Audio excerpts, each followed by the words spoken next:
What's up, everyone? Welcome to Power Play with CJ. Today I'm going to break down what to expect in Game 6 tonight in the Stanley Cup Finals. Obviously, Chicago Blackhawks holding a 3-2 series advantage.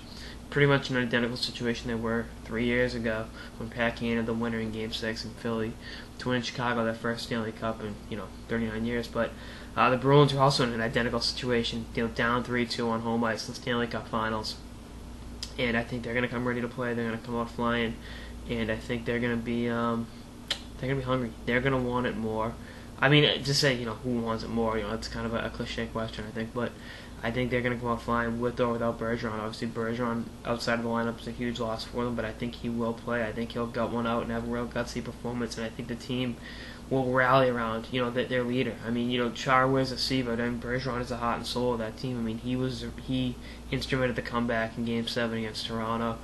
He, I think he's got 7 goals in his last 9 games in the playoffs. Takes every big face-off, is in charge of making the life miserable for the other team's best players, and, just does the stuff that doesn't show up in the stat sheet, and that's what makes the leader. And that's not a knock on Chara. I'm just saying Bergeron is a straw that stirs the Bruins' drink, and if they win the Stanley Cup, he will be the Conn Smythe winner.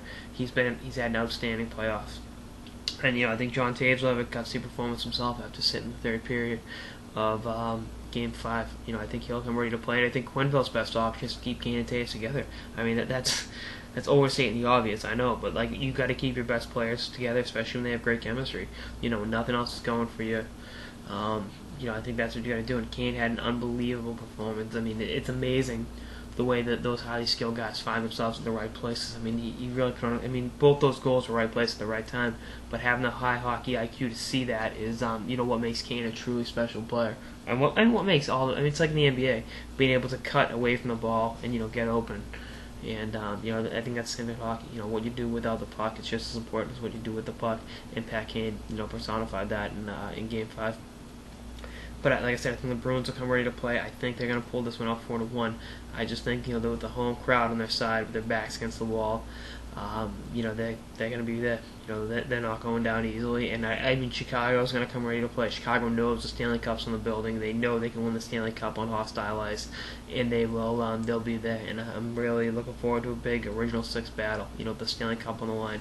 It became a best of 3 series. Chicago took the first one of that best of 3, and now the Bruins gotta rally, and they will. I really think the city's behind them. And like I said, but I'm not ruling out Chicago. I mean, they've got. There's a reason they won the President's Trophy. It's the best team in hockey. But, they've got tremendous leadership. Their core nucleus has won the Stanley Cup together. And I don't think that, they're not, there's no situation they haven't seen before. They've won a Game 7. They've been down. They've closed teams out early. They know what they're doing. And, the Bruins have to come ready to play, and I believe they will. And, I mean, I'm going to speak, as a Bruins fan here. You look at it in December, 6 months ago, we didn't think we were going to have a season, right? Then, we have a season, the Bruins have their ups and downs. I mean, they still, finished with the 4th best record in the Eastern Conference. Then Game 7 against Toronto after blowing, they had a 3-1 series lead, Game 7 at home. Then dead. 10 minutes left, down 3 goals. Pull one out miraculously, and then, beat the Rangers, who really had that number the last couple of years, and then beat Pittsburgh, who really had that number. And you look back at, back in April, Ginla said no. Ginla did not want to be a Boston Bruin. Brendan Morrow didn't want to be a Boston Bruin. The Bruins sent both those guys home. So, they've come through pretty much every situation you can imagine this season.